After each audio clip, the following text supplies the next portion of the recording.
If you're here, it's because you want to build a two houses in one multi-generational home.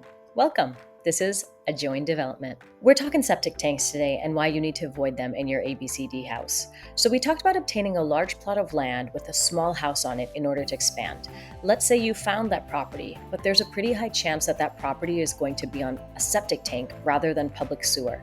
And if you think about the way that neighborhoods were developed in America, this makes sense because who's going to pay to bring the sewer system into a neighborhood?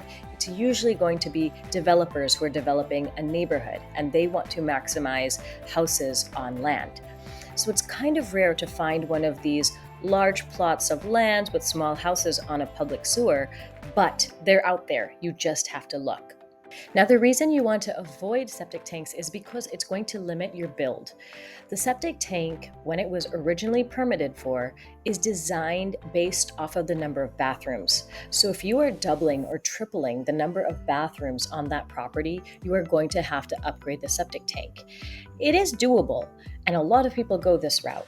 But we are talking about the quickest way to develop an addition as a second home. And so adding a septic tank means you're adding environmental studies. You're going to have to do a perk test, which tests how quickly the soil drains in your property. And if it doesn't come out in your favor, you're going to have to find another solution. Ultimately, it's going to add cost, of course. The biggest issue is that it's going to add time, a lot of time.